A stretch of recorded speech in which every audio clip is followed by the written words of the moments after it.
ಚಿಕ್ಕಮಗಳೂರಲ್ಲಿ ಒಂದೆಡೆ ಧಾರಾಕಾರವಾಗಿ ಸುರಿತಾ ಇರುವಂತಹ ಮಳೆಯಿಂದ ರಸ್ತೆಗಳು ಗುಂಡಿ ಬಿದ್ದಿದ್ರೆ ಮತ್ತೊಂದೆಡೆ ರಾಷ್ಟ್ರೀಯ ಹೆದ್ದಾರಿ ಪ್ರಾಧಿಕಾರದ ಎಡವಟ್ಟು ಅವೈಜ್ಞಾನಿಕ ಕಾಮಗಾರಿಯಿಂದ ರಸ್ತೆಯಲ್ಲಿ ಬಿದ್ದಿರುವಂತಹ ಗುಂಡಿಗಳು ಸಾಲು ಸಾಲು ಅವಾಂತರಗಳನ್ನು ಸೃಷ್ಟಿ ಮಾಡ್ತಾ ಇದೆ. ರಸ್ತೆ ಗುಂಡಿಗೆ ಮಹಿಳೆಯೊಬ್ಬರು ಬಲಿಯಾಗಿದ್ದಾರೆ.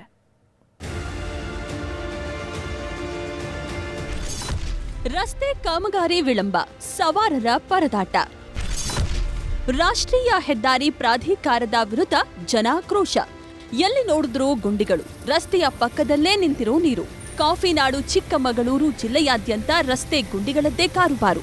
ಯಾವ ಊರು ಕಡೆ ಹೋದ್ರೂ ರಸ್ತೆ ಗುಂಡಿಗಳಿಂದ ಮುಕ್ತಿಯೇ ಇಲ್ಲ ಎಂಬಂತಾಗಿದೆ. ರಾಷ್ಟ್ರೀಯ ಹೆದ್ದಾರಿ ಪ್ರಾಧಿಕಾರ ಮಾಡಿರೋ ಅವೈಜ್ಞಾನಿಕ ಕಾಮಗಾರಿ ಎಡವಟ್ಟಿನಿಂದ ತರೀಕೆರೆ ಪಟ್ಟಣದ ಜನ ದಿನನಿತ್ಯ ನರಕ ಅನುಭವಿಸುವಂತಾಗಿದೆ.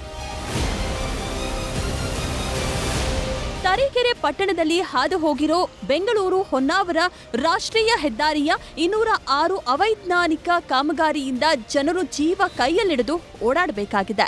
ಕಳೆದ 6 ತಿಂಗಳಿನಿಂದ ಆಮೆಗತಿಯಲ್ಲಿ ಕಾಮಗಾರಿ ನಡೆಯುತ್ತಿದೆ. ಮೊನ್ನೆಯಷ್ಟೇ ರಸ್ತೆ ಗುಂಡಿ ತಪ್ಪಿಸಲು ಹೋಗಿ ಬೈಕಲ್ಲಿ ತೆರಳುತ್ತಿದ್ದ ಮಹಿಳೆಯೊಬ್ಬರು ಕೆಎಸ್ಆರ್ಟಿಸಿ ಬಸ್ನಡಿ ಸಿಲುಕಿ ಸಾವನ್ನಪ್ಪಿದ್ದು ಜನರ ಆಕ್ರೋಶಕ್ಕೆ ಕಾರಣವಾಗಿದೆ.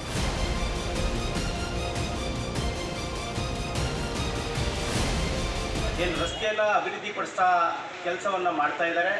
ಇದು ಅತ್ಯಂತ ಅವೈಜ್ಞಾನಿಕವಾಗಿ ಕೂಡಿದ್ದು ಮತ್ತು ಕಾಮಗಾರಿ ಆಮೆಗತಿಯಲ್ಲಿ ಸಾಗ್ತಿರೋ ಪರಿಣಾಮ ರಸ್ತೆಯಲ್ಲಿ ದೊಡ್ಡ ದೊಡ್ಡ ಪ್ರಮಾಣದ ಗುಂಡಿಗಳು ಬಿದ್ದಿದ್ದು ಅಪಘಾತಗಳ ಸಂಖ್ಯೆ ದಿನೇ ದಿನೇ ಹೆಚ್ಚಾಗ್ತಾ ಇದೆ.